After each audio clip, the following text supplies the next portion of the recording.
Sebelum meninggal, suamiku membuat sebuah video tanpa sepengetahuanku. Dan 2 hari setelah suamiku meninggal, ibu mertua mengadakan sebuah pesta mewah di rumah, dan mengundang pengacara untuk membacakan surat wasiat warisan suamiku. Lalu dia berbisik padaku, "Kamu hanya punya waktu 12 jam. Kemasi barang-barang rongsokanmu. Besok pagi aku tidak mau bangun melihat wajahmu lagi." Tapi tiba-tiba pria pengacara itu berdiri dan berkata, "Tunggu, masih ada satu hal lagi yang harus kalian tahu." Dan saat sebuah rekaman video diputar, seketika seluruh ruangan terdiam. Karena ternyata isi video itu adalah... Sebelum ceritanya dimulai, silahkan tulis di kolom komentar dari daerah mana saja teman-teman yang menonton cerita ini. Jangan lupa like dan subscribe agar channel ini bisa semakin berkembang dan bisa mempersembahkan cerita yang lebih menarik lagi. Suasana di dalam kamar utama itu terasa begitu dingin dan hampa. Rina duduk termenung di tepi ranjang yang spray putihnya masih menyisakan aroma tubuh mendiang suaminya, Adam. Baru 2 hari yang lalu, tubuh kaku Adam diangkat dari ranjang ini untuk dimakamkan. Namun hari ini ingar-bingar suara musik dan gelak tawa justru terdengar membahana dari lantai bawah rumah mewah mereka. Rina meremas jemarinya yang gemetar. Ia menatap pantulan dirinya di cermin rias yang besar. Wanita berhijab itu tampak begitu rapuh dengan wajah pucat dan mata yang bengkak karena terlalu banyak menangis. Tidak ada bedak atau perhiasan yang menempel di tubuhnya, hanya gamis berwarna gelap yang sederhana sebagai tanda duka yang mendalam. Namun, duka itu sepertinya hanya milik Rina seorang. Di lantai bawah, kenyataan yang terjadi sungguh bertolak belakang dengan apa yang dirasakan Rina. Ibu Maya, ibu mertuanya, justru mengadakan sebuah pesta besar-besaran. Pesta itu diberi tajuk doa bersama, namun pelaksanaannya lebih mirip perayaan kemewahan. Rina menarik napas panjang, mencoba menguatkan hatinya sebelum melangkah keluar kamar. Ia tahu ia tidak bisa terus bersembunyi di dalam kamar, karena Ibu Maya sudah 3 kali menyuruh pelayan untuk memanggilnya turun. Dengan langkah berat, Rina menuruni tangga melingkar yang megah itu. Matanya menyapu pemandangan di ruang tengah yang sangat luas. Lampu kristal gantung yang besar menyala terang benderang, memantulkan cahaya pada perhiasan-perhiasan mahal yang dikenakan oleh para tamu undangan. Ibu Maya berdiri di tengah kerumunan teman-teman sosialitanya. Wanita parubaya itu mengenakan pakaian sutra yang sangat mencolok dengan kalung emas besar melingkar di lehernya. Wajahnya dipoles riasan tebal, menyembunyikan kerutan penuaan dengan sempurna. Tidak ada sedikit pun guratan kesedihan di wajah itu. Ia tertawa lebar saat seorang temannya membisikkan sesuatu, sebuah tawa yang terdengar sangat menyakitkan di telinga Rina. Di sudut lain, Ferry, adik ipar Rina, terlihat sedang sibuk memamerkan kunci mobil sedan mewah milik Adam kepada teman-temannya yang datang. Mereka tertawa-tawa sambil menikmati hidangan mahal yang tersaji di meja prasmanan. Hati Rina terasa perih, seolah diiris sembilu melihat betapa cepatnya mereka melupakan Adam. Rina baru saja menapakkan kaki di lantai dasar ketika Ibu Maya menyadari kehadirannya. Senyum di wajah Ibu Maya seketika lenyap, berganti dengan tatapan tajam yang merendahkan. Ia melambaikan tangan, memberi isyarat agar Rina segera mendekat. Rina berjalan menunduk melewati para tamu yang menatapnya dengan pandangan menilai. Bisik-bisik mulai terdengar di sekelilingnya. Mereka membicarakan penampilan Rina yang dianggap tidak pantas berada di tengah kemewahan rumah ini. Rina memang berasal dari keluarga sederhana, dan hal itulah yang selalu menjadi bahan hinaan Ibu Maya selama 5 tahun pernikahannya dengan Adam. Saat Rina sampai di hadapan Ibu Maya, ibu mertuanya itu tidak menyapanya dengan lembut. Ibu Maya justru menyodorkan sebuah nampan berisi gelas-gelas kosong bekas minuman tamu. Suaranya terdengar ketus dan dingin saat memerintah Rina. Ia berkata bahwa pelayan sedang sibuk di dapur menyiapkan makanan utama, jadi Rina harus membantu membereskan gelas-gelas kotor. Rina tertegun sejenak. Ia adalah istri pemilik rumah ini, istri mendiang Adam yang membangun kekayaan ini, namun ia diperlakukan layaknya pembantu di rumahnya sendiri. Namun, Rina tidak ingin membuat keributan. Ia tidak ingin arwah suaminya tidak tenang melihat pertengkaran di rumah. Dengan patuh, Rina menerima nampan itu. Rina mulai berkeliling mengambil gelas-gelas kotor dari meja tamu. Setiap kali ia mendekat, para tamu wanita teman Ibu Maya akan sengaja menggeser duduk mereka seolah-olah Rina membawa penyakit menular. Salah satu teman Ibu Maya, seorang wanita dengan rambut disanggul tinggi, bahkan sengaja berdaham keras saat Rina mengambil gelas di depannya. Wanita itu berkata dengan suara yang cukup lantang agar didengar orang lain, menyindir tentang nasib menantu yang sebentar lagi akan menjadi gelandangan karena suaminya sudah tiada. Rina mendengar semua itu dengan jelas. Ia menggigit bibir bawahnya, menahan air mata yang mendesak ingin keluar. Ia harus kuat. Adam selalu berpesan padanya untuk menjadi wanita yang tegar, apapun yang terjadi. Di tengah kesibukannya melayani tamu, mata Rina menangkap sosok yang asing. Di pojok ruangan, dekat dengan pintu menuju taman belakang, duduk seorang pria tua.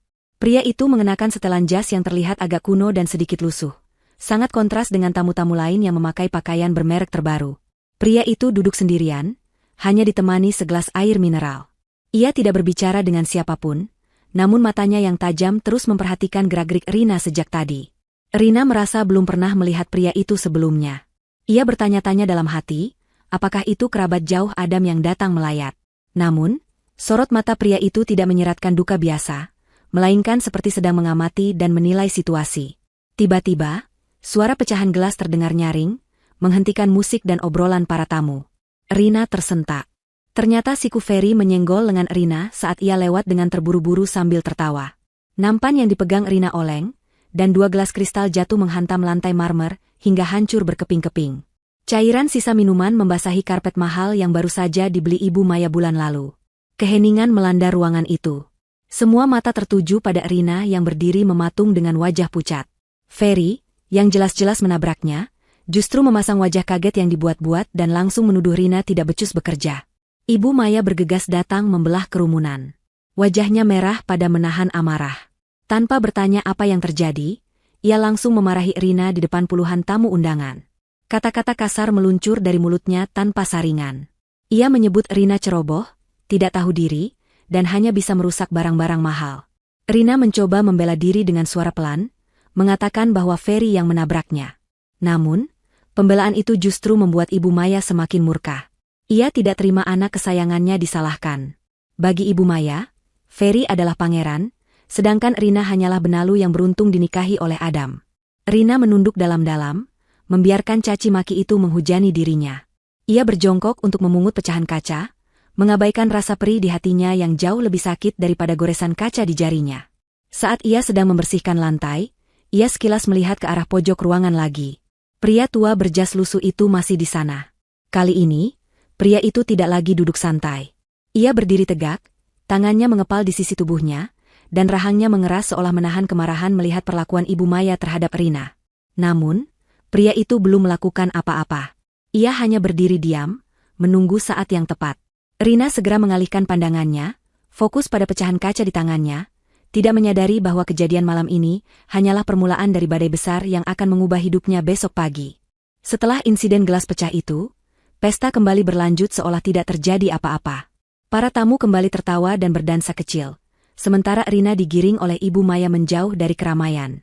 Ibu Maya mencengkeram lengan atas Rina dengan sangat kuat, kuku-kukunya yang panjang menancap menembus kain gamis Rina, menimbulkan rasa sakit yang nyata.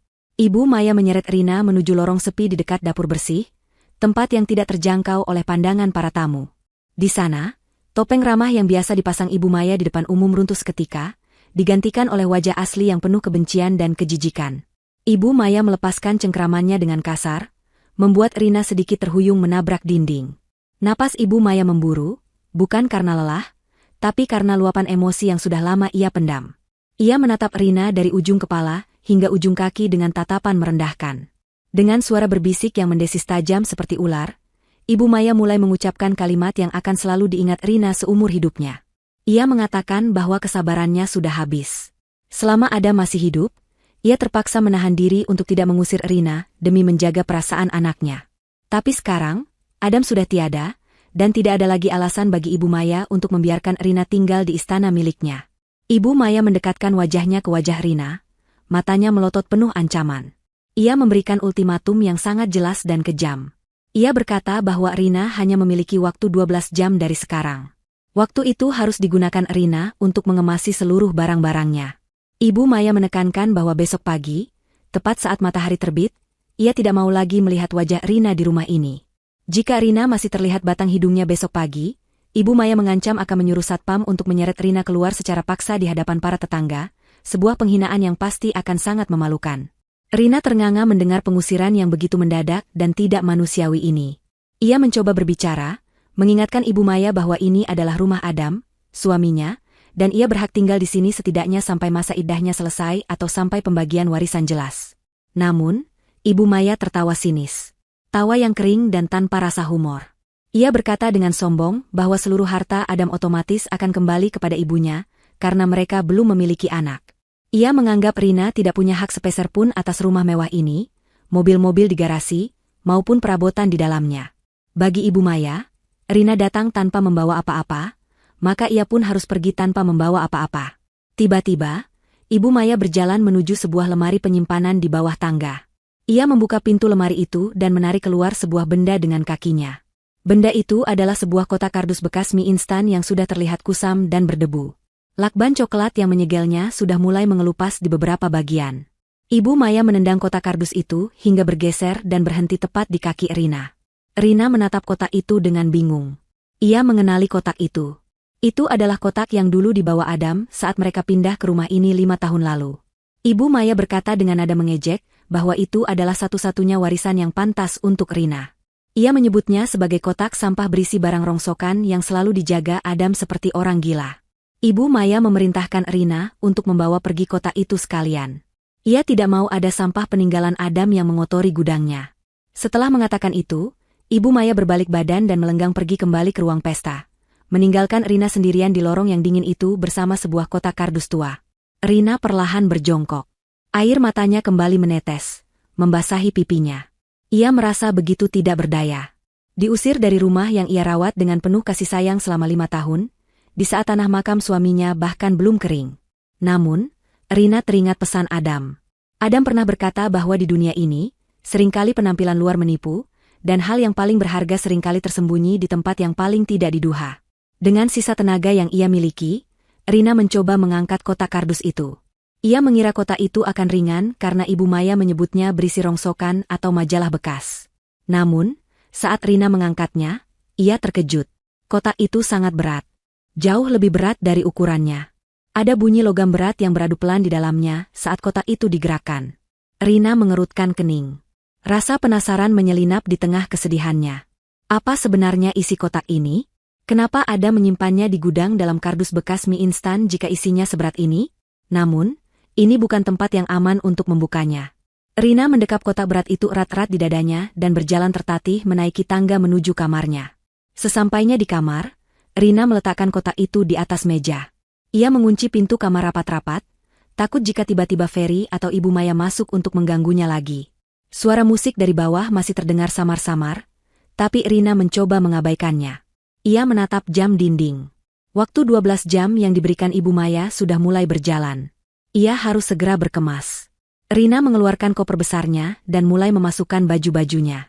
Ia hanya mengambil pakaian-pakaian sederhana miliknya, tidak menyentuh satupun perhiasan atau tas bermerek yang pernah dibelikan Adam, karena ia tahu Ibu Maya pasti akan mempermasalahkannya jika ia membawanya. Ia tidak butuh harta itu, ia hanya butuh harga dirinya. Setelah selesai memasukkan pakaian, pandangan Rina kembali tertuju pada kotak kardus di atas meja. Ia mendekatinya perlahan. Tangannya meraba permukaan kardus yang kasar dan berdebu. Ada tulisan tangan Adam di sisi kardus itu, menggunakan spidol hitam permanen yang tintanya sudah mulai pudar. Tulisannya berbunyi, "Untuk masa depan." Hati Rina berdesir. Ia ingat Adam pernah bercanda soal kotak ini. Adam bilang ini adalah kotak darurat jika suatu hari dunia runtuh menimpa mereka. Rina selalu mengira itu hanya bercandaan Adam tentang koleksi komik lamanya atau mainan masa kecilnya. Rina mengambil gunting dari laci rias. Ia hendak membuka lakban kotak itu. Namun, sebelum gunting itu menyentuh lakban, terdengar ketukan pintu yang sopan namun tegas. Ketukan itu berbeda dengan cara Ibu Maya atau pelayan mengetuk pintu. Rina terdiam, waspada. Ia bertanya siapa yang ada di luar. Sebuah suara pria yang berat dan tenang menjawab dari balik pintu. Pria itu memperkenalkan diri sebagai Pak Burhan. Ia berkata bahwa ia adalah pengacara yang diutus oleh almarhum Adam, dan ada hal sangat mendesak yang harus dibicarakan malam ini juga, sebelum matahari terbit. Rina terpaku. Nama itu asing baginya, tapi nada bicaranya terdengar tulus. Rina melihat ke arah kotak kardus, lalu ke arah pintu. Sepertinya, malam ini akan menjadi malam yang sangat panjang, dan rahasia yang disimpan Adam selama ini akan segera terungkap. Rina meletakkan guntingnya, merapikan hijabnya, dan berjalan menuju pintu untuk memutar kunci, siap menghadapi takdir apapun yang ada di balik pintu itu. Rina berdiri terpaku di ambang pintu kamar dengan jantung yang berdegup kencang. Di hadapannya berdiri sosok pria tua yang tadi dilihatnya duduk sendirian di pojok ruang pesta. Dari jarak dekat, pria itu terlihat jauh lebih berwibawa meskipun pakaiannya tampak sederhana dan agak lusuh. Pria itu, yang memperkenalkan dirinya sebagai Pak Burhan, menatap Rina dengan sorot mata yang teduh namun penuh ketegasan. Ia tidak membawa tas kerja kulit mengkilap seperti pengacara pada umumnya, melainkan hanya sebuah map tebal berwarna hitam yang dipeluknya erat di dada. Pak Burhan meminta izin untuk berbicara sebentar, namun ia menegaskan bahwa pembicaraan ini tidak bisa dilakukan di dalam kamar karena waktu yang sangat terbatas. Ia meminta Rina untuk segera turun kembali ke ruang tengah bersamanya, karena drama sesungguhnya akan segera dimulai di bawah sana. Rina sempat ragu. Ia baru saja diusir dan dipermalukan, rasanya ia tidak punya kekuatan mental lagi untuk kembali menghadapi wajah-wajah sinis teman-teman Ibu Maya. Namun, melihat keseriusan di wajah Pak Burhan dan mengingat pesan misterius di kotak kardus peninggalan Adam, Rina merasakan dorongan kuat untuk percaya. Ia mengangguk pelan, menutup kembali pintu kamarnya, dan berjalan mengikuti langkah Pak Burhan menuju tangga. Saat mereka menuruni anak tangga, suasana di ruang tengah sudah berubah. Musik yang tadinya berdentum keras kini telah dimatikan. Para tamu undangan duduk berderet di kursi-kursi yang diatur menghadap ke sebuah mimbar kecil dadakan. Di sana berdiri Ibu Maya dengan wajah berseri-seri penuh kemenangan. Di sebelahnya berdiri seorang pria muda necis dengan setelan jas abu-abu mengkilap yang sedang sibuk menata tumpukan dokumen. Itu adalah pengacara sewaan Ibu Maya yang baru saja datang. Ibu Maya sengaja mengumpulkan semua orang bukan hanya untuk pesta, tapi untuk menyaksikan momen peresmian perpindahan harta warisan Adam kepadanya. Ia ingin dunia tahu bahwa kerajaan bisnis dan aset peninggalan anaknya kini berada di bawah kekuasaannya sepenuhnya. Rina dan Pak Burhan berhenti di bordes tangga, mengamati pemandangan itu dari ketinggian sebelum turun sepenuhnya. Tidak ada yang menyadari kehadiran mereka, karena semua mata tertuju pada Ibu Maya yang sedang mengetuk mikrofon untuk meminta perhatian. Ibu Maya memulai pidatonya dengan suara yang dibuat-buat sedih. Ia menceritakan betapa hancur hatinya kehilangan putra tercinta, namun ia harus tetap kuat demi menyelamatkan aset keluarga agar tidak jatuh ke tangan orang yang salah. Matanya sempat melirik ke arah tangga, mencari sosok Rina, namun ia tidak menemukannya dan berasumsi Rina sedang menangis di kamar. Ibu Maya kemudian mempersilakan pengacaranya untuk membacakan apa yang ia klaim sebagai surat wasiat sah dari Adam. Pria muda necis itu maju, membuka dokumennya dengan gaya teatrikal, dan mulai membaca dengan suara lantang. Ia membacakan poin-poin yang menyatakan bahwa karena pernikahan Adam dan Rina belum dikaruniai keturunan, maka secara hukum adat dan keinginan keluarga, seluruh aset bergerak dan tidak bergerak, termasuk rumah, tanah, deposito, dan saham perusahaan, dikembalikan sepenuhnya kepada ibu kandung Adam, yaitu Ibu Maya. Para tamu undangan bertepuk tangan riuh, beberapa berbisik memuji langkah Ibu Maya yang dianggap cerdas mengamankan harta keluarga. Ferry yang duduk di barisan depan bertepuk tangan paling keras sambil tersenyum lebar membayangkan uang yang akan segera ia dapatkan. Tepat saat pengacara muda itu hendak menutup mapnya dan meminta tanda tangan saksi, sebuah suara berat dan lantang menggema dari arah tangga, memotong keriuhan tepuk tangan itu. Suara itu berteriak lantang meminta semua kegiatan dihentikan karena dokumen yang dibacakan itu cacat hukum dan penuh kebohongan. Seketika hening menyelimuti ruangan. Ratusan pasang mata menoleh serentak ke arah sumber suara. Mereka melihat Rina berdiri didampingi oleh Pak Burhan, pria tua berjas lusuh yang sejak tadi mereka abaikan. Ibu Maya terbelalak kaget. Wajahnya memerah menahan marah karena momen kemenangannya diganggu. Ia berteriak kepada satpam untuk mengusir orang gila yang menyusup ke pestanya itu. Ferry langsung berdiri dan berjalan kasar mendekati Pak Burhan, hendak mendorong pria tua itu. Namun, langkah Ferry terhenti ketika Pak Burhan mengeluarkan sebuah kartu identitas dari saku jasnya dan mengangkatnya tinggi-tinggi. Pak Burhan dengan tenang namun tegas memperkenalkan siapa dirinya sebenarnya. Ia bukan gelandangan atau tamu tak diundang. Ia adalah Burhan Shah Putra, pendiri firma hukum terbesar di ibu kota, firma hukum yang menangani kasus-kasus konglomerat besar. Nama itu seketika membuat beberapa tamu undangan yang mengerti dunia bisnis tersentak kaget. Mereka mulai berbisik-bisik panik. Bagaimana mungkin pengacara sekelas Burhan Shah Putra, yang bayarannya miliaran rupiah, mau datang ke rumah ini dengan penampilan seperti itu? Pengacara muda sewaan Ibu Maya yang tadinya sombong kini wajahnya pucat pasi, tangannya gemetar memegang dokumen. Ia jelas tahu siapa Burhan Shah Putra, senior yang sangat ditakuti di dunia hukum karena integritasnya yang tanpa kompromi. Pak Burhan berjalan membelah kerumunan tamu yang otomatis menyisih memberinya jalan. Aura kewibawaannya begitu kuat, hingga membuat Ibu Maya pun terdiam kaku di atas mimbar. Pak Burhan naik ke mimbar dan mengambil alih mikrofon dari tangan Ibu Maya yang gemetar. Ia menatap tajam ke arah Ibu Maya, lalu beralih ke pengacara muda di sebelahnya. Dengan suara dingin, Pak Burhan mengatakan bahwa surat wasiat yang baru saja dibacakan itu adalah palsu karena dibuat di bawah tekanan dan tanpa sepengetahuan almarhum Adam semasa hidup.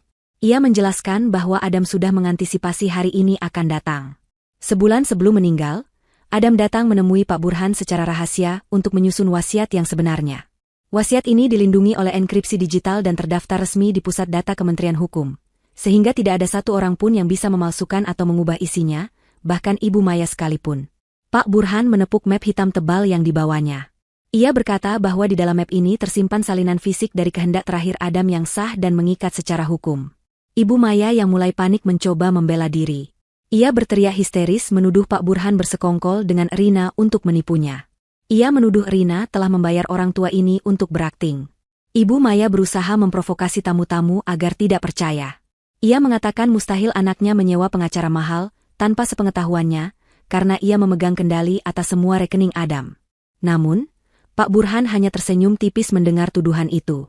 Ia berkata bahwa Adam adalah pria yang jauh lebih cerdas dari yang ibunya duga. Adam tidak menggunakan uang yang diketahui ibunya, melainkan menggunakan aset pribadinya yang selama ini disembunyikan dengan rapi. Pak Burhan kemudian meminta Tanto, kepala keamanan, untuk menurunkan layar proyektor besar yang biasa digunakan Ferry untuk menonton film. Pak Burhan berkata bahwa sebelum ia membacakan dokumen hukum yang membosankan, Adam meninggalkan sebuah video pesan terakhir yang wajib ditonton oleh semua orang yang hadir di ruangan ini, terutama Ibu Maya.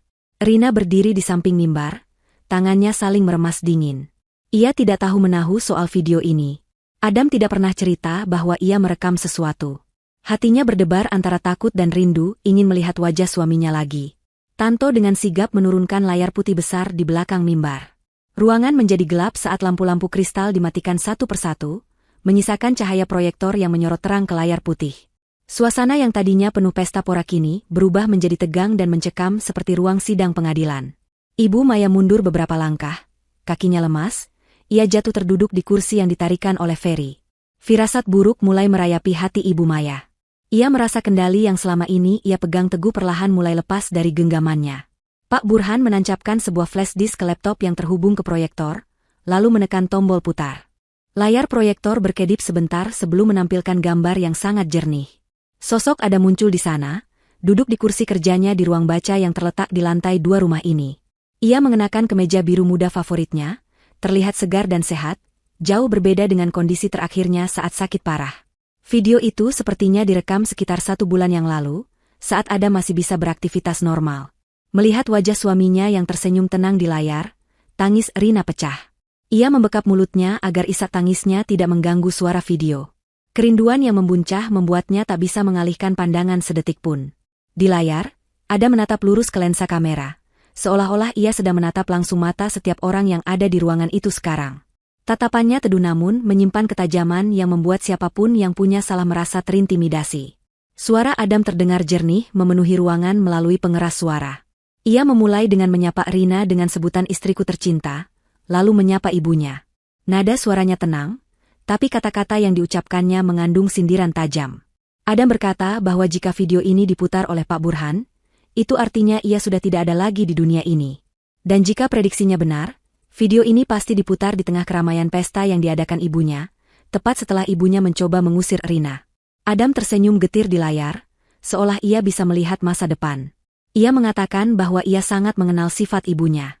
Ia tahu ibunya tidak akan sabar menunggu tanah kuburannya kering untuk menendang Rina keluar dan menguasai semua harta. Para tamu undangan mulai gelisah, saling berpandangan dengan canggung. Mereka mulai menyadari bahwa pesta yang mereka hadiri ini sebenarnya adalah skenario jahat yang sudah ditebak oleh almarhum. Adam kemudian memperbaiki posisi duduknya di video, wajahnya berubah menjadi lebih serius. Ia berkata bahwa sudah saatnya ia membuka sebuah rahasia besar yang selama ini ia tutup rapat demi menjaga kehormatan ibunya di mata masyarakat. Adam mulai bercerita tentang sejarah keuangan keluarga mereka. Ia mengingatkan Ibu Maya pada kejadian 5 tahun lalu, saat ayah Adam meninggal dunia. Saat itu, semua orang mengira ayah Adam meninggalkan warisan berlimpah. Namun faktanya, ayah Adam meninggalkan hutang bisnis yang sangat besar dan gaya hidup Ibu Maya yang boros, serta kegemaran Ferry berjudi telah menguras habis tabungan keluarga. Adam mengungkapkan fakta yang mengejutkan, keluarga mereka sebenarnya sudah bangkrut total 5 tahun lalu. Rumah mewah tempat mereka berdiri sekarang ini sebenarnya sudah disita oleh bank karena gagal bayar. Suara bisik-bisik tamu semakin kencang. Wajah Ibu Maya berubah pucat pasi, seperti darah ditarik keluar dari tubuhnya. Ia mencoba bangkit untuk menghentikan video, berteriak bahwa itu bohong, tapi Pak Burhan menghalanginya dengan tegas, memintanya untuk duduk dan mendengarkan sampai selesai. Di layar, Adam melanjutkan ceritanya. Ia menjelaskan bahwa saat kebangkrutan itu terjadi, Adamlah yang bekerja keras banting tulang. Ia tidak hanya mengandalkan gaji kantor, tapi diam-diam ia sukses besar dalam investasi saham teknologi di luar negeri yang tidak pernah ia ceritakan kepada siapapun, termasuk ibunya. Dengan uang hasil jerih payahnya sendiri itulah, Adam menebus kembali rumah yang disita bank, melunasi hutang-hutang ibunya, dan menutupi hutang Ferry. Adam menegaskan dengan suara lantang bahwa setiap sentimeter tanah di rumah ini, setiap mobil mewah di garasi, dan setiap perabotan mahal yang dipamerkan Ibu Maya kepada teman-temannya, semuanya dibeli menggunakan uang pribadi Adam, bukan uang warisan keluarga. Selama ini, Adam membiarkan ibunya berlagak seolah-olah ia masih kaya raya dan menjadi nyonya besar pemilik segalanya hanya karena Adam ingin berbakti dan tidak ingin ibunya malu di depan teman-temannya. Adam membiarkan ibunya hidup dalam ilusi kekayaan yang sebenarnya didanai oleh uang saku yang diberikan Adam setiap bulan. Pengakuan ini menghantam harga diri Ibu Maya dengan sangat keras. Teman-teman sosialitanya kini menatapnya dengan pandangan berbeda, bukan lagi kekaguman, melainkan tatapan meremehkan dan kasihan. Ternyata selama ini Ratu Pesta itu hanyalah penumpang yang hidup dari belas kasihan anaknya. Puncak dari video bagian pertama ini adalah ketika Adam membahas status kepemilikan aset. Adam menatap tajam ke kamera dan berkata bahwa karena semua aset ini dibeli dengan uang pribadinya setelah ia menikah dengan Rina, maka secara hukum dan agama, ini adalah harta bersama, bahkan sebagian besar adalah hak Rina. Adam kemudian menampilkan dokumen sertifikat rumah di layar video, memperlihatkan nama pemilik yang tertera di sana. Bukan nama Ibu Maya, bukan pula nama keluarga besar, melainkan tertulis jelas nama, Rina Salsabila. Adam menjelaskan bahwa seminggu sebelum video ini dibuat, ia sudah melakukan balik nama semua aset properti dan kendaraan menjadi atas nama istrinya, Rina. Ia melakukan itu karena ia tahu persis, jika aset itu masih atas nama Adam, ibunya akan mencari 1000 cara licik untuk merebutnya. Adam berkata dengan nada final yang tidak bisa dibantah, bahwa mulai detik ini, pemilik tunggal dan sah dari seluruh kekayaan yang ada di rumah ini adalah Rina. Ibu Maya, Ferry, dan siapapun yang tinggal di sana hanyalah tamu yang menumpang. Adam memberi kuasa penuh kepada Rina untuk menentukan siapa yang boleh tinggal, dan siapa yang harus angkat kaki. Kalimat itu bagaikan petir di siang bolong bagi Ibu Maya dan Ferry. Mimpi indah mereka untuk berfoya-foya dengan harta warisan hancur berkeping-keping dalam sekejap. Ferry yang tadinya sombong kini terduduk lemas, keringat dingin mengucur deras di pelipisnya. Ia membayangkan hutang-hutangnya yang menumpuk dan penagih hutang yang akan datang mengejarnya jika ia tidak punya uang. Rina yang berdiri di samping layar menatap wajah Adam di video dengan air mata yang terus mengalir. Namun kali ini bukan air mata kesedihan semata, melainkan air mata haru. Ia tidak menyangka Adam begitu mencintainya dan melindunginya sedemikian rupa. Selama ini ia diam saat dihina miskin oleh Ibu Maya, padahal suaminya telah menjadikannya wanita terkaya di ruangan itu tanpa ia sadari. Adam di layar menutup bagian pertama videonya dengan sebuah senyuman misterius. Ia berkata bahwa kejutan belum selesai. Masih ada satu hal lagi yang harus dibahas, yaitu tentang kotak kardus tua di gudang yang pasti sudah dibuang atau dihina oleh ibunya. Adam meminta Rina untuk membawa kotak itu ke depan sekarang juga, karena isi kotak itu akan membungkam kesombongan siapapun yang pernah merendahkan istrinya. Video berhenti sejenak, menunggu instruksi selanjutnya. Semua mata kini beralih menatap Rina dan kotak kardus dekil yang diletakkan Pak Burhan di atas meja mimbar. Suasana di ruang tengah rumah mewah itu kini berubah drastis menjadi lautan keheningan yang mencekam. Tidak ada lagi suara denting gelas atau tawa renyah para sosialita yang sebelumnya memenuhi udara. Semua mata tertuju pada satu objek yang tergeletak di atas meja mimbar, sebuah objek yang sangat kontras dengan kemewahan interior ruangan itu. Objek itu adalah sebuah kotak kardus bekas mie instan yang kusam, berdebu, dan dilakban dengan asal-asalan. Kotak yang beberapa jam lalu ditendang dengan hina oleh Ibu Maya dan disebut sebagai sampah rongsokan. Kini, kotak itu menjadi pusat perhatian, seolah-olah ia adalah peti harta karun yang baru saja diangkat dari dasar laut. Rina berdiri di samping kotak itu, tangannya sedikit gemetar saat menyentuh permukaan kardus yang kasar. Ia bisa merasakan tatapan tajam Ibu Maya yang seolah ingin menelannya hidup-hidup. Namun kehadiran Pak Burhan di sebelahnya memberikan rasa aman yang aneh. Di layar proyektor, video Adam masih menjeda, menunggu perintah selanjutnya, seakan arwah Adam sendiri sedang mengawasi jalannya peristiwa ini dari alam baka. Pak Burhan memberi isyarat kepada Rina untuk membuka kotak itu. Pria tua itu menyerahkan sebuah pisau kecil pemotong kertas yang ia ambil dari saku jasnya. Rina menarik napas panjang, mencoba menenangkan detak jantungnya yang berpacu cepat. Ia mulai mengiris lakban coklat yang menyegel kotak itu. Suara irisan lakban terdengar begitu nyaring di ruangan yang sunyi senyap itu.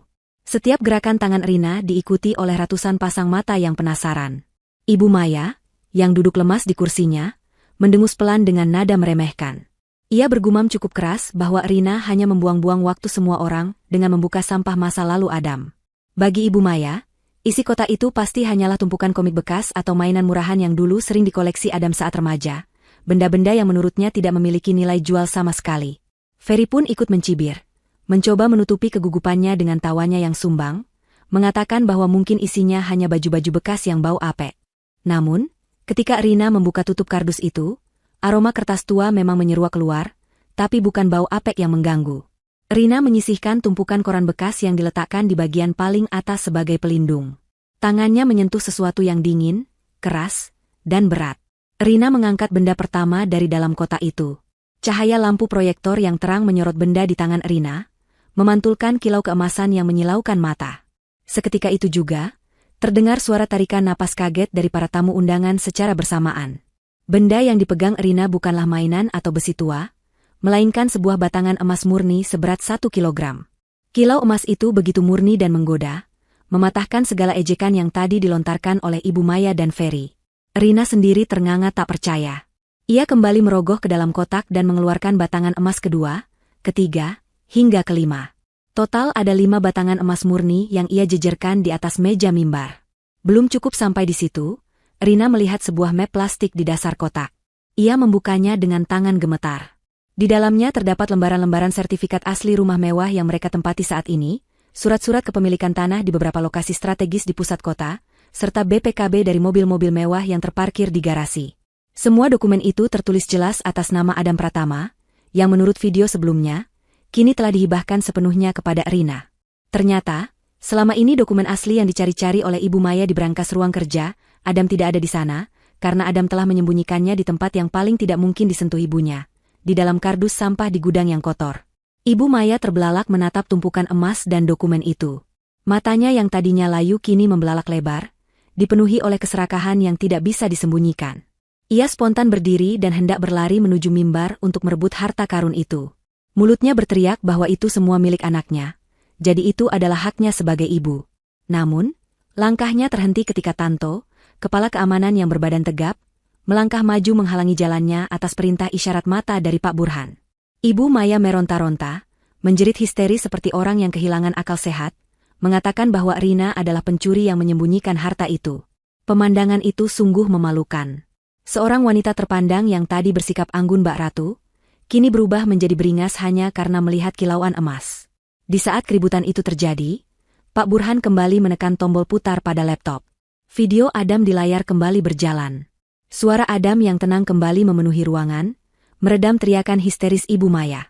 Di dalam video, Adam tersenyum simpul sambil memegang sebuah kotak kardus yang sama persis dengan yang ada di depan Rina. Adam berkata bahwa ia sengaja melakukan ini. Ia tahu betul sifat ibunya. Ibunya adalah orang yang hanya menilai segala sesuatu dari bungkus luarnya. Ibunya selalu memuja barang-barang bermerek dengan kemasan mewah, dan sangat jijik pada hal-hal yang terlihat kumuh atau murah. Oleh karena itu, Adam tahu bahwa tempat paling aman untuk menyembunyikan aset paling berharganya adalah di dalam kemasan yang paling dibenci ibunya. Kardus mie instan bekas itu adalah simbol dari penilaian dangkal ibunya selama ini. Adam melanjutkan penjelasannya dengan nada yang lebih emosional. Ia berkata bahwa Rina mirip dengan kotak kardus itu di mata ibunya. Rina selalu dipandang sebelah mata, dihina karena penampilannya yang sederhana, dianggap tidak berharga, dan diperlakukan seperti sampah yang harus dibuang. Padahal, di dalam kesederhanaan Rina, terdapat hati yang tulus dan kesetiaan yang nilainya jauh lebih mahal daripada emas batangan manapun. Adam ingin memberi pelajaran terakhir kepada ibunya bahwa jangan pernah menilai buku dari sampulnya, dan jangan pernah menilai manusia dari pakaiannya. Emas di dalam kardus itu adalah pesan simbolis bahwa nilai sejati seringkali tersembunyi di balik hal-hal yang dianggap remeh oleh orang-orang sombong. Mendengar ucapan suaminya di video, air mata Rina kembali tumpah. Ia mengelus permukaan batangan emas itu, bukan karena ia silau akan nilainya, tapi karena ia merasakan betapa dalamnya pemikiran Adam dalam melindunginya. Adam bahkan memikirkan cara untuk memukul balik kesombongan ibunya, bahkan setelah ia meninggal dunia. Para tamu undangan yang tadinya memihak Ibu Maya kini mulai menundukkan kepala karena malu. Mereka sadar bahwa mereka pun sama saja, sempat menilai Rina rendah hanya karena pakaian dan penampilannya malam ini. Kini, wanita sederhana yang berdiri di mimbar itu adalah wanita terkaya di antara mereka semua, pemilik sah dari aset bernilai miliaran rupiah yang terhampar di meja. Ibu Maya yang tertahan oleh Tanto akhirnya menyerah dan kembali duduk dengan napas terengah-engah. Ia menatap nanar ke arah emas dan sertifikat itu. Rencana indahnya untuk menguasai harta Adam dan mengusir Rina malam ini hancur total. Ia tidak hanya kehilangan harta, tapi juga kehilangan muka di depan seluruh teman sosialitanya. Namun, ia mencoba menghibur dirinya sendiri dalam hati. Setidaknya, ia masih ibu kandung Adam. Rina tidak mungkin tega membiarkannya terlantar. Ia masih bisa memanipulasi Rina nanti dengan alasan hubungan darah. Ferry pun mulai mendekati ibunya, berbisik menyusun rencana baru untuk merayu Rina agar mau membagi sedikit harta itu. Mereka berdua belum sadar bahwa kejutan dari Adam belum berakhir. Video itu masih belum selesai, dan bagian selanjutnya akan mengungkap sesuatu yang jauh lebih mengerikan daripada sekadar masalah harta warisan. Pak Burhan melihat ke arah Rina, memastikan kliennya itu siap untuk bagian selanjutnya. Rina mengangguk mantap. Ia sudah melihat bukti cinta Adam, kini ia siap menghadapi kebenaran apapun yang akan diungkap suaminya, betapapun pahitnya itu. Pak Burhan kemudian menoleh ke arah operator, memberi kode untuk melanjutkan video ke segmen berikutnya. Layar proyektor berkedip sekilas, transisi video berubah menjadi warna hitam pekat selama beberapa detik sebelum menampilkan gambar baru. Atmosfer di ruangan itu mendadak berubah menjadi dingin dan mencekam, seolah suhu udara turun drastis. Firasat buruk mulai merayapi tengkuk setiap orang yang ada di sana, terutama Ferry yang kini wajahnya mulai memucat tanpa alasan yang jelas. Layar proyektor kembali menyala, namun kali ini nuansa videonya sangat berbeda. Jika sebelumnya Adam terlihat santai dan sedikit jenaka saat membahas harta, kini wajah Adam di layar terlihat sangat serius, bahkan cenderung suram. Ia mencondongkan tubuhnya mendekat ke arah kamera, membuat wajahnya terlihat lebih besar dan mendominasi layar. Tatapan matanya tidak lagi hangat, melainkan tajam menusuk, penuh dengan kemarahan yang tertahan dan kekecewaan yang mendalam. Adam memulai kalimatnya dengan sebuah pernyataan yang membuat darah setiap orang di ruangan itu berdesir ngeri. Ia berkata bahwa kematiannya bukanlah takdir yang wajar. Ia tidak meninggal hanya karena penyakit jantung yang selama ini dideritanya. Adam menegaskan bahwa ada tangan manusia yang mempercepat kematiannya, ada niat jahat yang bekerja di balik layar saat ia terbaring lemah tak berdaya di tempat tidur. Pernyataan Adam itu bagaikan ledakan bom di tengah ruangan. Para tamu undangan terkesiap, beberapa menutup mulut mereka dengan tangan karena kaget. Ibu Maya yang tadinya sibuk memikirkan harta, kini terdiam kaku dengan mata melotot. Ferry, yang duduk di sebelahnya, mulai gemetar hebat. Kakinya mengetuk-ngetuk lantai dengan gelisah, dan keringat dingin sebesar biji jagung mulai bermunculan di dahinya. Ia berusaha untuk berdiri dan pergi, beralasan sakit perut, namun dua orang petugas keamanan berpakaian preman yang dibawa oleh Pak Burhan sudah berdiri sigap menjaga setiap pintu keluar. Tidak ada yang boleh meninggalkan ruangan ini sampai video selesai. Ruangan pesta itu kini terasa seperti penjara, dan hakim yang mengadili mereka adalah orang mati yang berbicara melalui layar. Di dalam video, Adam melanjutkan penjelasannya. Ia berkata bahwa dokter memang memvonis jantungnya lemah, tapi dokter juga bilang bahwa dengan obat yang tepat dan istirahat yang cukup, ia masih bisa bertahan hidup bertahun-tahun lagi. Namun, seminggu sebelum video ini dibuat, Adam mulai merasakan gejala aneh setiap kali ia meminum obat malamnya. Jantungnya berdebar tidak karuan, napasnya sesak seperti dicekik, dan kepalanya pusing luar biasa. Awalnya ia mengira itu efek samping obat atau penyakitnya yang memburuk. Tapi insting Adam yang tajam mengatakan ada yang tidak beres. Karena kecurigaan itulah, diam-diam Adam memasang kamera pengawas tersembunyi alias CCTV berukuran mikro di dalam kamarnya, tepat mengarah ke meja nakas tempat ia biasa meletakkan gelas minum dan obat-obatannya. Adam kemudian menyingkir dari layar, dan tampilan video berganti menjadi rekaman CCTV hitam putih. Tanggal yang tertera di pojok kiri atas video menunjukkan waktu 3 hari sebelum Adam meninggal dunia, tepat pukul 10 malam. Kualitas gambarnya sangat jernih meskipun hitam putih. Di layar terlihat Adam sedang tertidur pulas di ranjangnya. Suasana kamar hening. Beberapa saat kemudian, pintu kamar terbuka perlahan. Seseorang masuk dengan langkah mengendap-endap, berusaha tidak menimbulkan suara. Sosok itu mengenakan hoodie gelap, tapi wajahnya terlihat jelas saat ia melewati sorotan cahaya lampu tidur. Sosok itu adalah Ferry, adik kandung Adam sendiri. Rina menutup mulutnya menahan jeritan. Ia melihat dengan mata kepalanya sendiri bagaimana Ferry berjalan mendekati meja nakas di samping tempat tidur Adam. Di rekaman itu, Ferry terlihat celingukan memastikan Adam benar-benar tidur. Kemudian, dengan tangan gemetar, Ferry mengeluarkan sebuah bungkusan kecil dari saku celananya. Ia membuka bungkusan itu dan menuangkan serbuk berwarna putih ke dalam gelas air mineral yang sudah disiapkan Rina untuk Adam minum obat nanti. Ferry mengaduk air itu sebentar menggunakan jari telunjuknya, lalu dengan cepat membersihkan sisa serbuk yang tercecer di meja. Setelah memastikan semuanya terlihat normal, Ferry bergegas keluar kamar secepat ia masuk. Video CCTV belum berakhir. Sekitar 10 menit kemudian, pintu kamar kembali terbuka. Kali ini yang masuk adalah Ibu Maya. Harapan Rina bahwa Ibu Maya akan menyelamatkan Adam seketika hancur lebur. Di video itu, Ibu Maya melihat gelas air yang sudah dicampur serbuk itu. Ia sempat mengangkat gelas itu, mengamatinya sejenak di bawah lampu. Ada jeda yang sangat mengerikan di sana. Ibu Maya tampak ragu sejenak.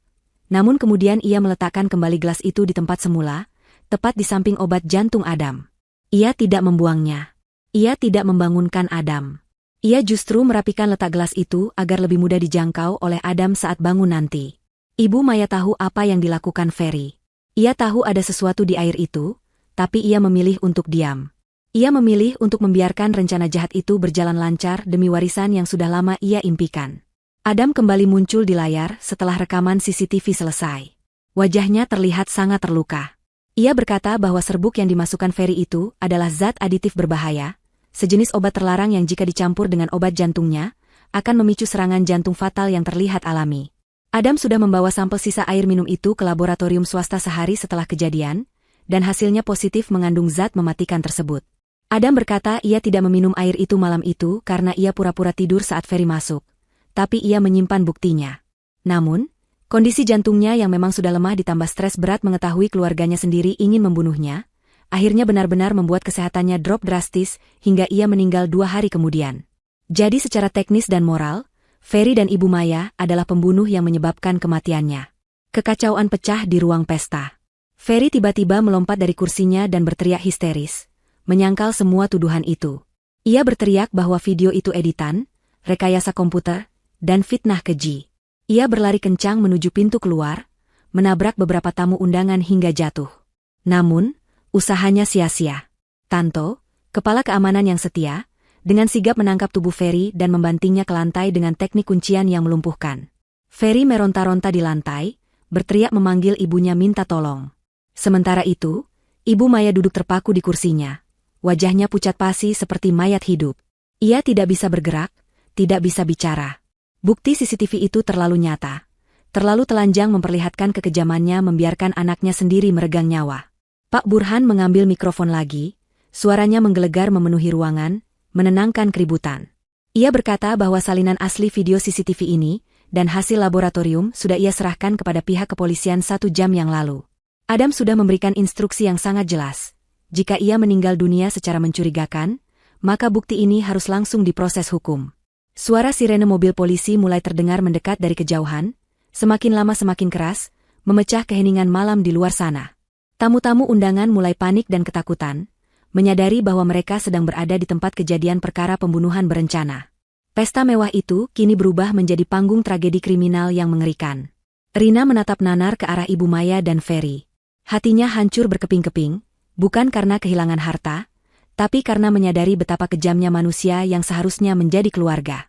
Ia melihat suaminya, Adam, yang begitu baik hati, harus berakhir hidupnya di tangan ibu dan adiknya sendiri hanya karena uang. Rasa hormat yang dulu ia miliki untuk Ibu Maya kini lenyap tak berbekas, berganti dengan rasa jijik dan kemarahan yang meluap-luap. Rina melangkah maju mendekati Ibu Maya yang masih membisu. Dengan suara bergetar namun tegas, Rina berkata bahwa mulai detik ini, tidak ada lagi hubungan menantu dan mertua di antara mereka. Yang ada hanyalah korban dan pelaku kejahatan. Malam ini, topeng keluarga bahagia itu benar-benar hancur, menampakkan wajah iblis yang bersembunyi di baliknya. Dan kedatangan polisi yang sebentar lagi akan mendobrak pintu, akan menjadi penutup yang pantas bagi sandiwara keji Ibu Maya dan Ferry. Suara sirene mobil polisi yang meraung-raung di halaman depan rumah mewah itu akhirnya berhenti, digantikan oleh suara derap langkah sepatu bot yang berat dan tegas menghantam lantai marmer. Pintu utama yang tinggi dan megah didorong terbuka dengan kasar dari luar. Sekelompok petugas kepolisian berseragam lengkap, didampingi oleh beberapa detektif berpakaian preman, merangsek masuk ke dalam ruang pesta yang kini telah berubah menjadi arena penghakiman. Suasana kepanikan seketika melanda para tamu undangan. Jeritan-jeritan kecil terdengar dari para ibu-ibu sosialita yang ketakutan. Mereka yang tadinya duduk manis menikmati drama keluarga kini berhamburan menepi ke dinding, berusaha menjauhkan diri dari pusaran masalah, takut jika mereka akan ikut terseret ke dalam kasus hukum yang memalukan ini. Cahaya lampu senter polisi menyapu ruangan yang remang-remang, menambah dramatis suasana malam itu. Di tengah ruangan, Ferry masih meronta-ronta di lantai dalam kuncian Tanto, kepala keamanan rumah yang bertubuh kekar. Wajah Ferry yang biasanya licin dan sombong kini berlumuran keringat dingin dan debu lantai. Matanya liar mencari celah untuk kabur, namun kekuatan Tanto jauh di atasnya. Saat melihat polisi mendekat dengan borgol di tangan, pertahanan mental Ferry runtuh seketika. Ia menyadari bahwa hidupnya sebagai pemuda kaya yang bebas dan manja akan segera berakhir di balik jeruji besi. Ketakutan akan penjara membuatnya kehilangan akal sehat. Ia mulai berteriak histeris, bukan lagi menyangkal perbuatannya, melainkan mencari kambing hitam untuk menyelamatkan dirinya sendiri. Dan orang pertama yang ia korbankan adalah orang yang melahirkannya. Ferry menjerit dengan suara parau sambil menunjuk-nunjuk ke arah ibunya yang duduk terpaku di kursi. Ia berteriak kepada polisi bahwa ia tidak melakukan semua ini sendirian. Ia meraung mengatakan bahwa semua ide gila ini berasal dari Ibu Maya. Menurut pengakuan Ferry yang diteriakkan di depan umum, ibunyalah yang pertama kali mengusulkan untuk melenyapkan Adam.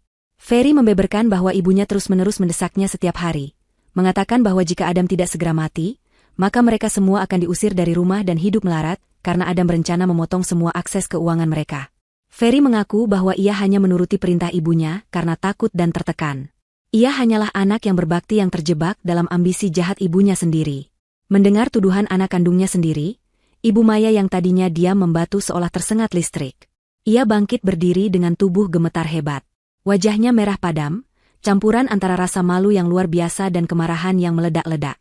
Ia tidak terima disalahkan, apalagi dituduh sebagai dalang pembunuhan di depan teman-teman sosialitanya yang selama ini memujanya.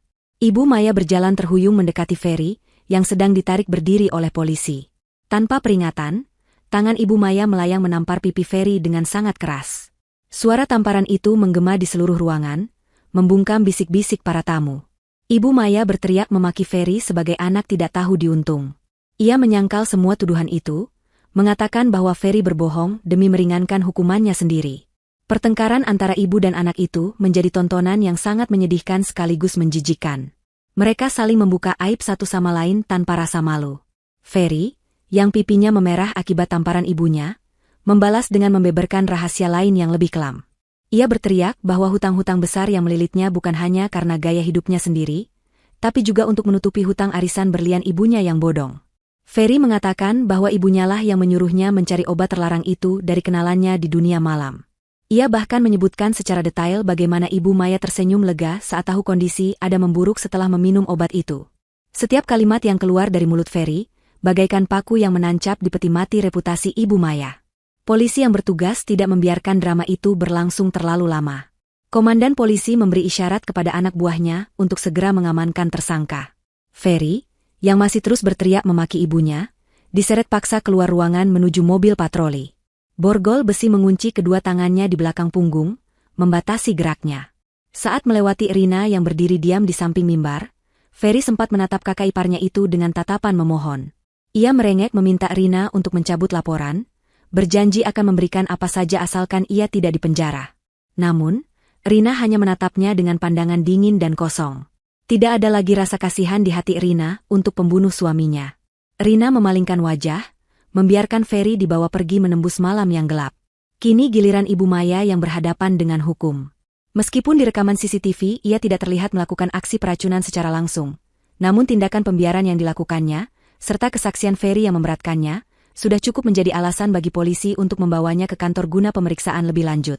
Seorang polisi wanita mendekati Ibu Maya dengan sopan namun tegas, memintanya untuk ikut ke kantor polisi guna memberikan keterangan. Ibu Maya menepis tangan polisi wanita itu. Ia berusaha mempertahankan sisa-sisa harga dirinya. Ia merapikan gaun sutranya yang kusut dan mengangkat dagunya tinggi-tinggi, mencoba terlihat berwibawa meski matanya basah oleh air mata ketakutan. Ia menoleh ke arah teman-temannya, berharap ada yang membelanya. Namun, harapan itu sia-sia. Teman-teman sosialitanya yang dulu selalu memuji dan menjilatnya, kini memalingkan muka, pura-pura sibuk dengan tas atau telepon genggam mereka. Tidak ada satupun yang mau membela seorang ibu yang tega membiarkan anaknya mati demi harta. Rina menyaksikan semua kehancuran itu dengan hati yang berkecamuk.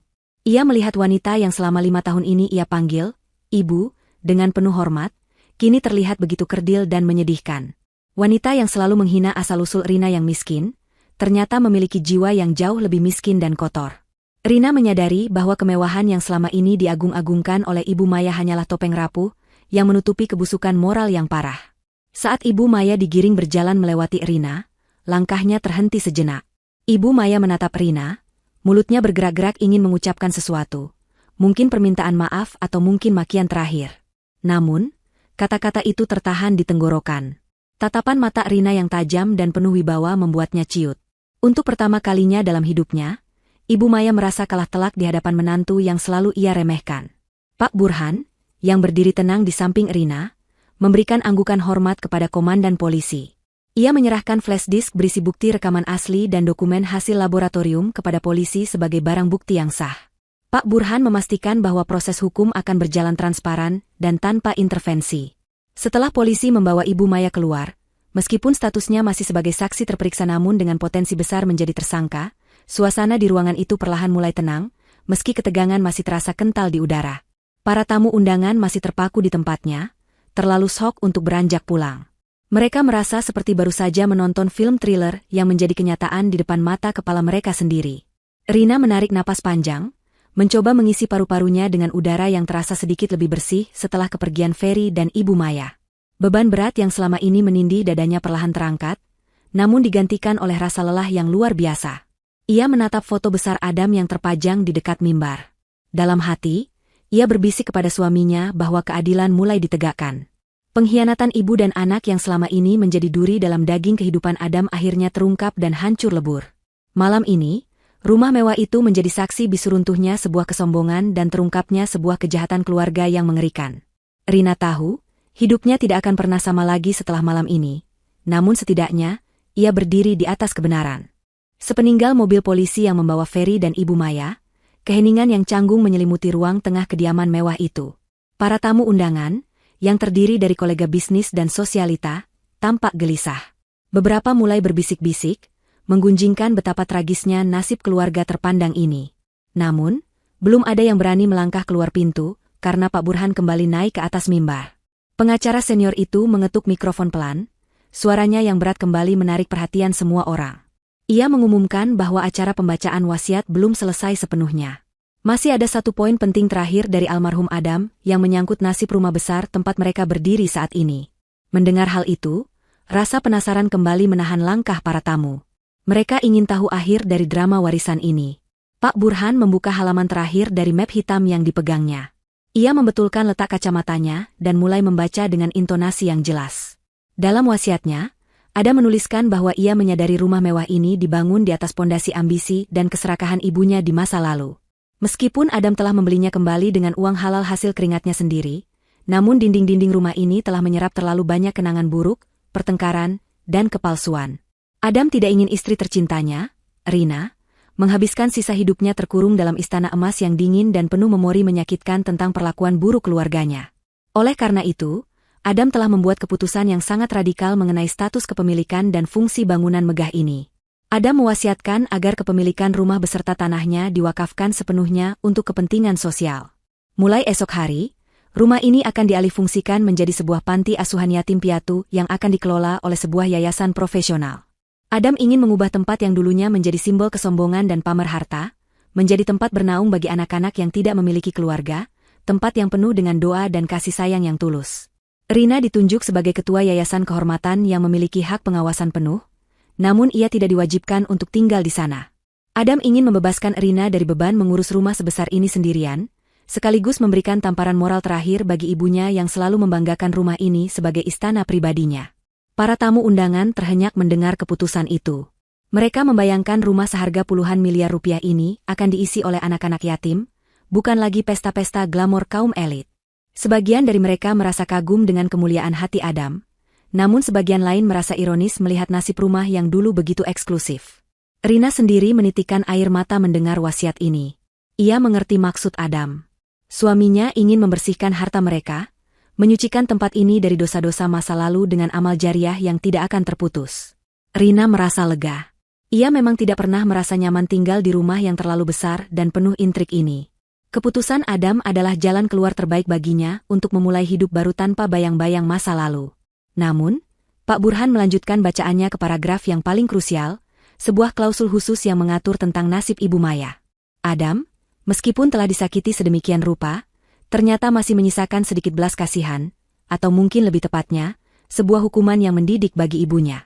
Dalam wasiat itu tertulis, jika Ibu Maya terbukti tidak terlibat langsung secara hukum dalam kematian Adam, atau jika hukumannya ditangguhkan karena alasan usia kesehatan, ia tidak boleh diusir ke jalanan menjadi gelandangan.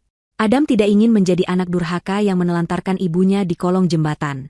Namun, Adam memberikan syarat yang sangat ketat dan mengikat jika Ibu Maya ingin tetap berteduh di properti ini. Syaratnya adalah, Ibu Maya diizinkan tinggal di kompleks rumah ini seumur hidupnya, tetapi bukan di bangunan utama. Ia harus pindah ke pavilion belakang, sebuah bangunan kecil 2 kamar yang selama ini digunakan sebagai tempat tinggal para asisten rumah tangga dan sopir. Selain itu, status Ibu Maya di tempat ini bukan lagi sebagai nyonya besar pemilik rumah, melainkan sebagai pengawas kebersihan panti asuhan. Ia diwajibkan membantu mengurus kebutuhan anak-anak yatim, mulai dari memastikan kebersihan asrama hingga membantu di dapur umum, di bawah pengawasan pengurus yayasan. Adam menuliskan bahwa ini adalah cara bagi ibunya untuk menebus dosa-dosanya, belajar melayani orang lain setelah seumur hidup minta dilayani, dan belajar mencintai anak-anak yang tidak punya apa-apa, seperti ia dulu seharusnya mencintai menantunya yang sederhana. Hukuman ini terdengar jauh lebih menyakitkan daripada sekadar diusir. Adam memaksa ibunya untuk menyaksikan setiap hari bagaimana rumah kebanggaannya diambil alih oleh orang lain, dan ia harus hidup sebagai pelayan di istananya sendiri. Ini adalah kematian ego yang sempurna bagi seseorang yang gila hormat seperti Ibu Maya. Teman-teman sosialita Ibu Maya yang masih ada di ruangan itu saling berpandangan ngeri. Mereka bisa membayangkan betapa hancurnya harga diri Ibu Maya nanti. Harus menyapu halaman di depan teman-temannya yang mungkin lewat, harus makan makanan panti, dan tidak lagi bisa memamerkan berliannya. Itu adalah penjara tanpa jeruji besi yang dirancang khusus oleh Adam untuk menyadarkan ibunya. Rina mendengarkan klausul itu dengan takjub. Ia menyadari betapa cerdasnya Adam. Suaminya tidak membalas kejahatan dengan kekerasan, tapi dengan keadilan yang puitis. Jika Ibu Maya nanti kembali dari kantor polisi, ia akan dihadapkan pada 2 pilihan pahit. Pergi dari sini tanpa uang sepeser pun dan hidup menggelandang, atau tetap tinggal di sini tapi harus menanggalkan mahkota kesombongannya dan menjadi pelayan bagi anak-anak yatim. Pilihan manapun yang diambil, hidup Ibu Maya sebagai sosialita angkuh sudah tamat malam ini. Setelah membacakan poin terakhir, Pak Burhan menutup map hitamnya. Ia mempersilakan para tamu untuk pulang, karena acara sudah selesai dan rumah ini harus segera dikosongkan untuk persiapan alih fungsi. Satu persatu tamu undangan mulai beranjak pergi. Mereka menyalami Rina, bukan lagi dengan tatapan meremehkan, tapi dengan rasa hormat dan sedikit rasa takut. Mereka melihat kekuatan baru dalam diri wanita berhijab itu. Rina membalas salaman mereka dengan anggukan sopan namun berjarak. Ia tidak butuh pengakuan mereka. Ia hanya butuh ketenangan. Saat tamu terakhir keluar, Rina berjalan menuju jendela besar yang menghadap ke taman belakang. Ia melihat pavilion kecil di kejauhan, tempat yang gelap dan sepi. Ia membayangkan Ibu Maya tinggal di sana nanti, merenungi nasibnya. Rina tidak merasa dendam, tapi ia juga tidak merasa kasihan. Ia hanya merasa bahwa setiap perbuatan pasti ada balasannya, dan karma telah datang menjemput pemiliknya dengan cara yang tak terduga. Rina kemudian berbalik menatap Pak Burhan. Tugas mereka malam ini belum selesai. Mereka harus memastikan semua aset berharga, terutama emas batangan dan dokumen di meja mimbar, diamankan sebelum fajar menyingsing. Dan Rina harus mempersiapkan mentalnya untuk menghadapi Ibu Maya besok pagi, saat wanita itu kembali untuk mengambil barang-barangnya dan menghadapi realita barunya. Kalimat, "Kamu hanya punya waktu 12 jam, yang diucapkan Ibu Maya tadi sore, kini berbalik arah menyerang pengucapnya sendiri dengan kekuatan yang berlipat ganda. Fajar mulai menyingsing di ufuk timur, memancarkan semburat cahaya oranye yang menembus jendela-jendela besar rumah mewah itu. Semalam adalah malam yang sangat panjang dan melelahkan, namun Rina sama sekali tidak bisa memejamkan mata. Ia duduk di sofa ruang tengah, ditemani secangkir teh hangat yang sudah mulai dingin, menunggu kepulangan mantan ibu mertuanya.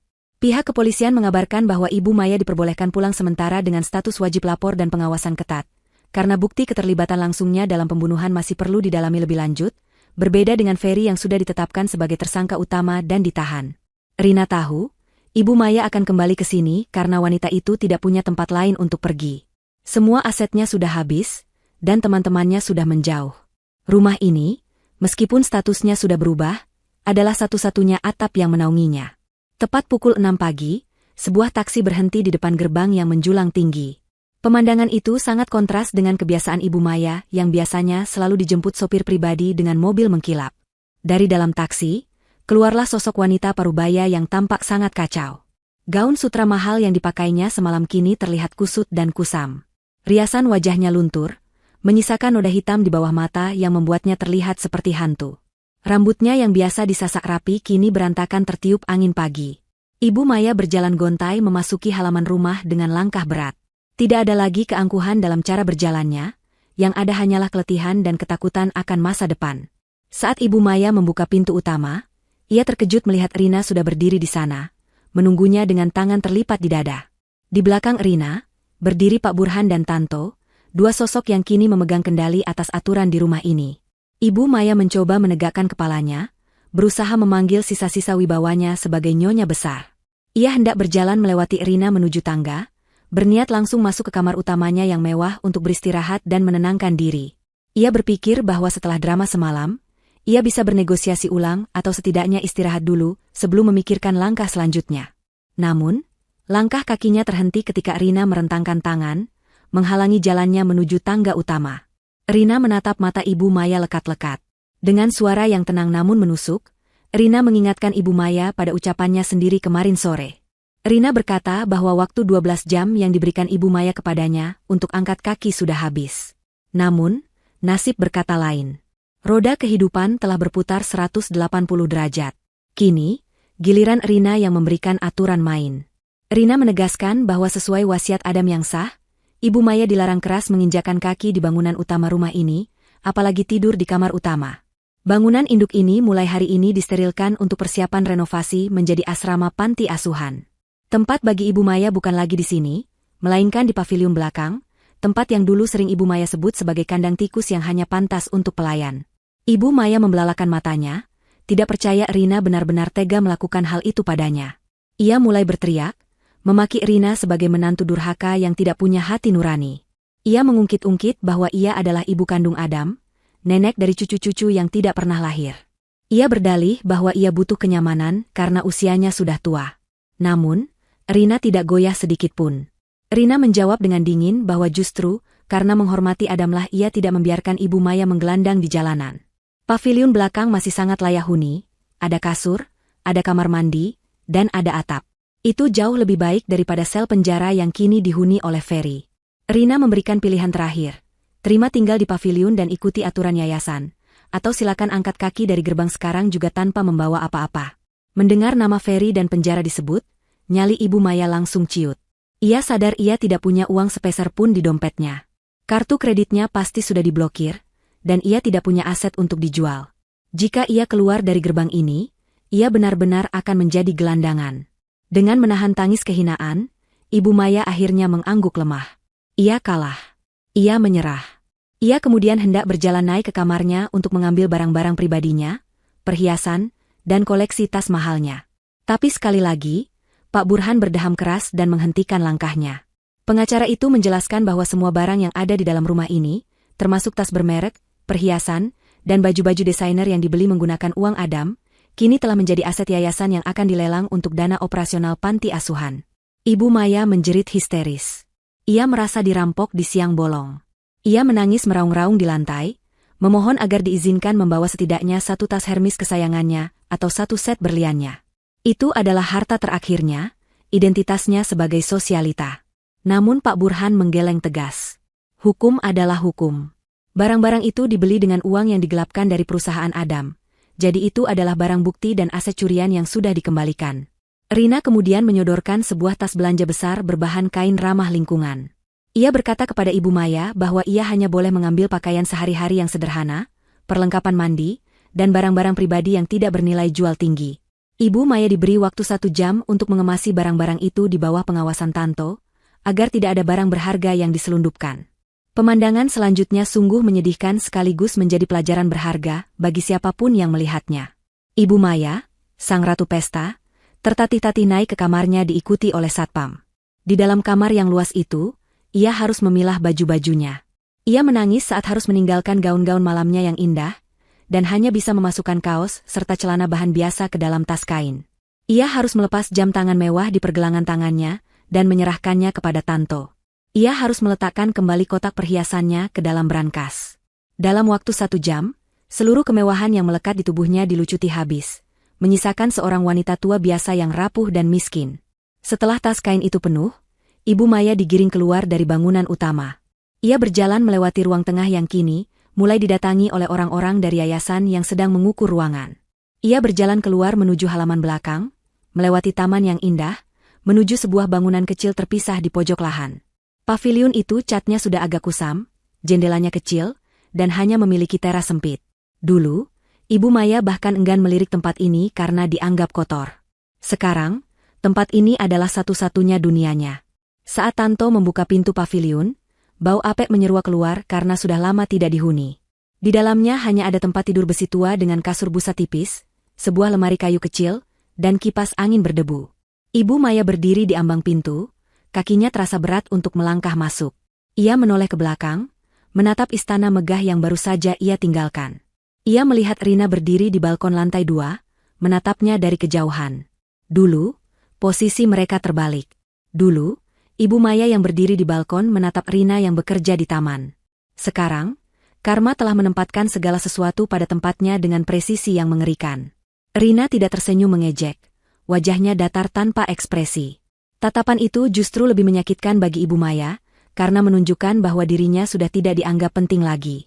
Dengan air mata bercucuran, Ibu Maya melangkah masuk ke dalam paviliun sempit itu dan menutup pintunya. Suara pintu yang tertutup itu menandai akhir dari era kejayaannya dan awal dari masa penebusan dosanya yang panjang dan sunyi. Matahari sudah meninggi, menyinari halaman rumah dengan terik yang hangat. Kesibukan di rumah besar itu semakin menjadi-jadi. Beberapa truk boks besar mulai berdatangan, parkir berjajar di halaman depan. Orang-orang berseragam biru muda dengan logo Yayasan Panti Asuhan mulai hilir mudik mengangkut barang. Mereka memindahkan perabotan mewah yang tidak ramah anak untuk dibawa ke balai lelang, dan menggantinya dengan ranjang-ranjang susun serta meja belajar. Rumah yang dulunya dingin dan kaku itu, kini mulai terasa hidup dengan energi baru. Rina mengamati semua kesibukan itu dari teras depan. Hatinya terasa lega.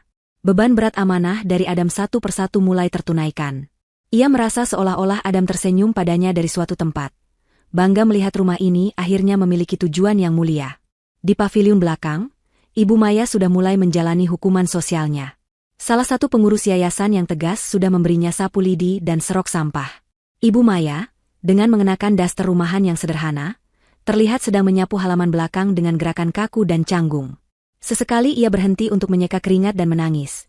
Namun ia tidak berani membantah karena pengurus yayasan sudah memperingatkan bahwa jika ia malas, jatah makannya akan dikurangi. Pemandangan mantan sosialita yang kini menyapu guguran daun kering itu, menjadi simbol keadilan yang sangat kuat. Rina melihatnya sekilas, namun ia tidak berniat untuk mendekat atau mengejek.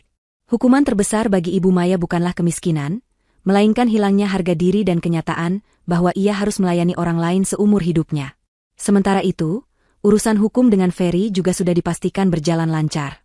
Pak Burhan baru saja mendapat telepon dari kantor polisi bahwa bukti-bukti yang ada sangat kuat. Ferry terancam hukuman penjara minimal 20 tahun karena percobaan pembunuhan berencana dan penyalahgunaan obat terlarang. Pemuda manja yang tidak pernah susah itu kini harus belajar kerasnya kehidupan di balik jeruji besi, tanpa ada ibu yang bisa melindunginya atau uang yang bisa menyuap sipir. Keluarga yang dibangun di atas pondasi keserakahan itu telah runtuh total, rata dengan tanah, menyisakan puing-puing penyesalan bagi para pelakunya. Rina kembali masuk ke dalam rumah untuk mengambil barang terakhirnya. Ia hanya membawa satu koper sedang yang berisi pakaian dan barang-barang pribadinya yang penuh kenangan dengan Adam, seperti album foto dan buku harian. Ia tidak membawa satupun perhiasan atau uang tunai hasil penjualan aset, karena semua uang itu sudah ia alokasikan ke rekening yayasan sesuai wasiat. Rina ingin keluar dari rumah ini sebersih saat ia masuk dulu. Ia ingin memulai hidup baru dengan tangannya sendiri, tanpa bayang-bayang harta masa lalu yang kelam. Saat ia menyeret kopernya menuju pintu utama, Pak Burhan sudah menunggunya di dekat mobil sedan hitam yang mesinnya sudah menyala.